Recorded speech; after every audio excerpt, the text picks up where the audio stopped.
سلامونه او ستړي مشئ. ثنا یم د دې اونۍ له عجيبو ویدیوګانو سره. رنګارنګې هګۍ او کبان له نورو په زړه پورو مطالبو سره په دې ګڼه کې وینئ، خو راځئ پیل په دې ناببره طلاق وکړو. تر 115 کلونو ګډ واده وروسته دې کشپانو نه غوښته چې نور د یو او بل مخ هم وویني. یوه ورځ به سم خوشحاله وو، خو بله ورځ به یې د یو او بل سیوری هم په ټوپک ویشته. د پرله پسې بدماشیانو د اتریش په ژوبن کې ساتونکي سربداله کړي وو. د ژوبن چارواکو د کشپانو ودني ژوند نور پوزې ته راوستي وو او پرېکړه یې وکړه چې دوی ته د ګډ ژوند په اړه سلا مشورې ورکړي. خو نه بابا هیڅ تاثیر یې هم ونه کړ. اصلي خبره دا وه چې بیبي او پولډي نور یو بل نه غوښتل. د ژوبن ساتونکي هغه وخت لاس په کار شوه چې بیبي په تاوتریخوالي لاس پورې کړ او خپل ملګری یې په غاښ کړ. بیبي پر خپل ملګري خوله کې ټپونه جوړ کړي وو. خبره چې د ژوند او مرګ شوه، ساتونکي مجبوره شوه چې دواړه جلا جلا سره وساتي.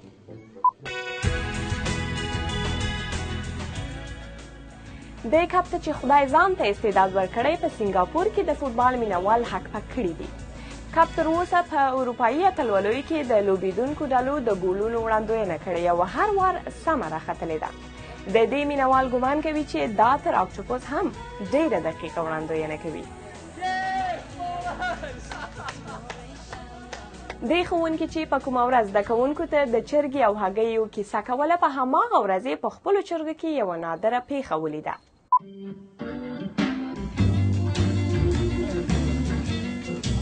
د هیام واردات له 23 چرګو یوې شیرچایي رنګه هګۍ اچولې، خو څوک نه پوهېږي چې کومه یې وې. له څو معایناتو وروسته معلومه شوه چې د رنګ په شان د دغو هګیو خوند بیا شیرچایي نه دی. دننه دوی لکه د نورو هګیو په شان یو ډول دي. هیام له خدایه د خپل ښه بخت په لرلو شکر کوي، خو وایي په دې نه پوهېږي چې دغه رنګارنګې هګۍ په لوړه بیې خرڅې کړي که نه. او په دوهم نمبر د غوښې یو خورا لویه ټوټه چې له یوه کرن نه راځړول شوې. لسو ترکي اشپزانو پرېکړه وکړه چې خپل مهارت وښیي او د نړۍ تر ټولو لوی ریکارډ مات کړي. هماغه و چې دوی هم د چاپېریال ساتونکو اندېښنې بیخي له پامه وغورځولې او 2 غواګانې یې حلالې کړې چې ډونر کباب ترې جوړ کړي. د دغه ډونر کباب وزن 1 ټن دی او ټول راټول شوي وږي تیږې یې باڼه کړل. او چې دا ګڼه پای ته ورسوو، یو اسپانوي دود لرو چې وبه مو ویروي. د دې ګڼې د پای شېبې را نږدې کېږي، خبروم مو که ډارېږئ دا برخه مه ګورئ.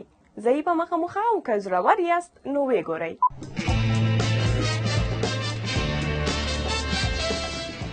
دا د اسپانیا یو زوړ دود دی. دغه سړي په کوچنیانو ټوپ وهي.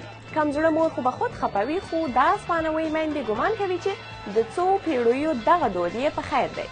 افسانې او ګنګوسې دا دي چې که په سړک پروت ماشوم باندې څوک واوړي نو د ماشوم نه بد شګوم ورکېږي. خدای دې له پښو ساتي، شګوم به بیا ګورو. هلته دلته دا اونۍ هم دومره وه. خوښ اوسئ. د BBC پښتو ویب پاڼې مو ووینئ او که نظر لرئ راسره شریک یې کړئ. د خدای په امان.